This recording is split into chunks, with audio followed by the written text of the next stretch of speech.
নমস্কার, আমার নাম সাগ্নিক ঘোষ। আমি আজকে এক নতুন ভিডিও নিয়ে তোমাদের সাথে এসে গেছি। তো আমি কিছুদিন ধরেই অবজার্ভ করছি যে অনেক ডাউটস আসছে আমার কাছে যে দাদা আমি 2025 কিংবা 2026-এর পাস আউট, আমাদের প্লেসমেন্ট বা ইন্টার্নশিপ পেতে লেট হচ্ছে। তো এটা আমি লাস্ট কিছু বছর ধরেই দেখছি। তো আমি আমার কিছু আজকে অ্যানালিসিস দেবো এগুলো কেন হচ্ছে, তার প্রধান দু তিনটে কারণ আছে। তো প্রথম কারণটা হলো, এখন যে কোনো স্টুডেন্ট, যে কোনো রামসাম যদু মধু যে কাউকে দেখছি সেই দেখছি কম্পিউটার সায়েন্স, এআই, তারপরে এমএল, তারপরে ডেটা অ্যানালিটিক্স এই সেই আছে। তো তাতে কি হচ্ছে, কম্পিউটার সায়েন্সের সংখ্যা এত বেড়ে গেছে এবং সেখানে এআই এবং তোমার আরও সব প্রোডাক্টিভিটি টুলস আসাতে ফ্রেশারদের রিকোয়ারমেন্ট সেখানে কমে গেছে। এবার যদি আমরা দেখি ইন্ডাস্ট্রি ট্রেন্ড, বা আমি যেটা ইন্ডাস্ট্রিতে এখন দেখতে পাচ্ছি এমএনসিতে বা যে কোনো কোম্পানিতে, যে কোনো প্রজেক্টসে মিনিমাম ক্লায়েন্টরা 4 ইয়ার, 3 to 4 ইয়ার এক্সপিরিয়েন্সের লোকজন চাইছে। এটা আগে এতটা স্ট্রিনজেন্ট ছিল না। তো তাতে কি হচ্ছে, ফ্রেশারদের সুযোগটা কমে যাচ্ছে, বুঝতে পেরেছো? এবং যারা সিনিয়র, বলতে পারো 10 ইয়ার প্লাস অফ এক্সপিরিয়েন্স,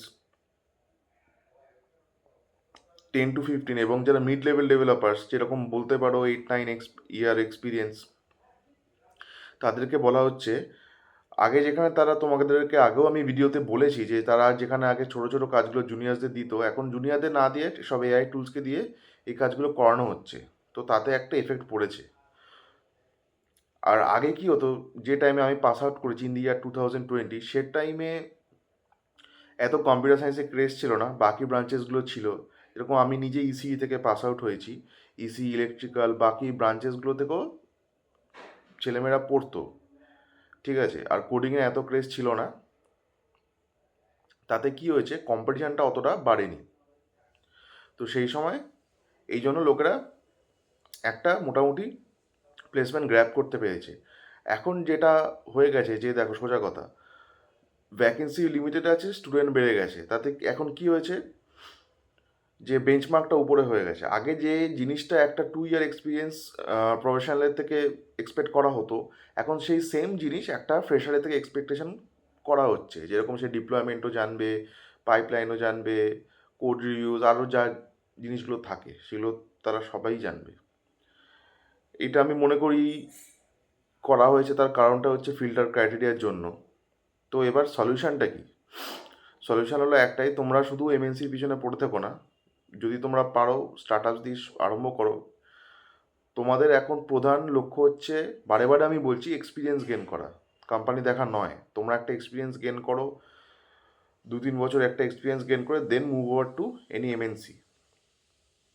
বুঝতে পেরেছো?